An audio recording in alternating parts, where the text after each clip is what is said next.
Are you wanting to get some additional resources when it comes to studying the scriptures, but you're not sure what to get? You're not sure what you need, and you're not sure what the best options are. Today, I'm going to be showing you what I keep on my bookshelf when studying the scriptures.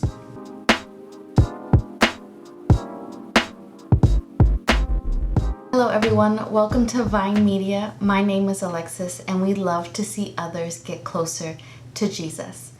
Today, we want to go over a few basic resources that will help you understand and study the scriptures better. But before we jump in, I did want to point out a few things. That these are simply helpful tools and guides.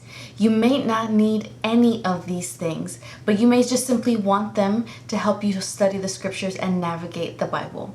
I don't use all of these resources during most of my daily Bible time in the mornings or in the evenings.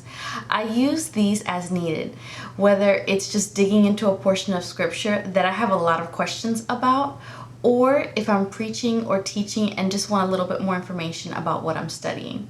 I also want to say that many of these resources can be found for free online or in your local library, but that's another video at a later time.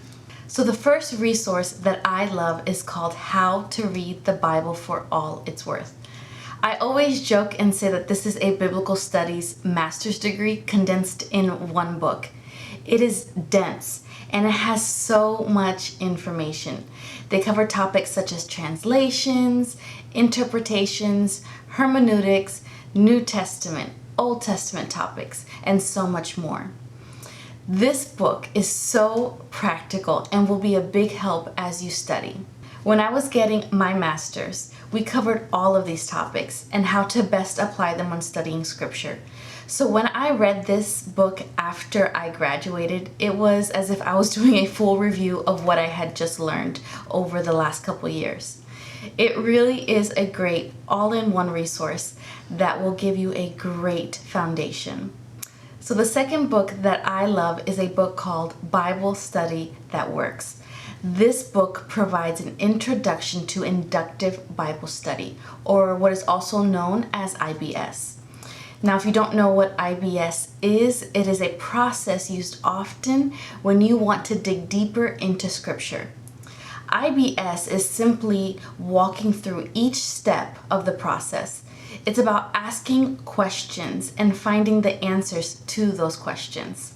And by finding these answers through careful examination of the text and all that it communicates, this book is a great resource in getting acquainted with the IBS process. Anyone can do IBS. It is a simple guide when it comes to studying the scriptures. So another resource that I have and that I use often in my bookshelf when it comes to studying scriptures is a Bible dictionary. A Bible dictionary is simply what it sounds like, a dictionary for biblical terms. And there are many different types of Bible dictionaries.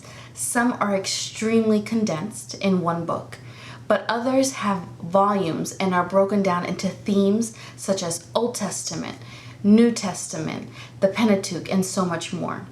So when I was a new believer, I found the most basic one that was less than $10 at the Christian bookstore, and I loved it. It was nowhere near as extensive as some of the ones that I have now, but it was super helpful for me since I was just learning about biblical terminology. Our next resource is a concordance. With this resource, you are able to view all the words in the Bible alphabetically and where you can find them.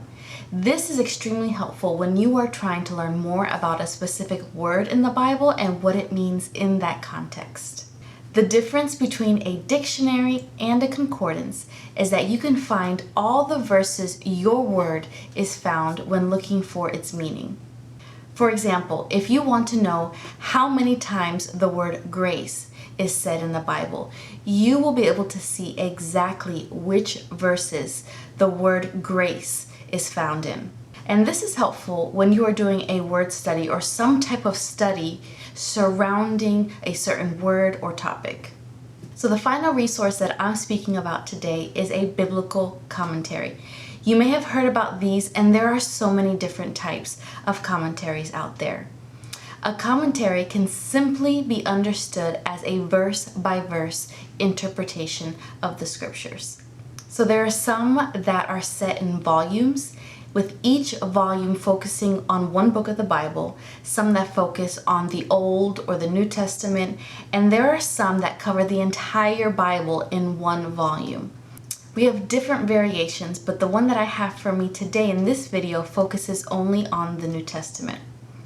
Biblical commentaries provide information such as cultural background, contextual information, and this allows the reader to understand what was going on at the time that it was written. So a commentary may also include information regarding the language and its translation process. This provides insight on how the original audience would have understood these passages. Now you want to use and utilize commentaries after you have done your own research. It is meant as a guide in understanding what the Bible is communicating. It's not meant to be a quick fix just to know what's going on. It's important to understand and remember that these are tools that will help us understand the Bible more and know more about who God is. What I love about studying the Bible is that God blesses us as we are digging in. It's the journey as well as the destination when it comes to knowing God's Word. And this reminds me of Jeremiah 29:13 when it says, "You will find me when you seek me with all your heart." God gives us a promise that we can know Him if we only took the time to search for Him. So here it is, a few resources on my shelf that I love to use when studying the Bible. If you love this video, please see some of our other videos about spiritual rhythms. See you next time.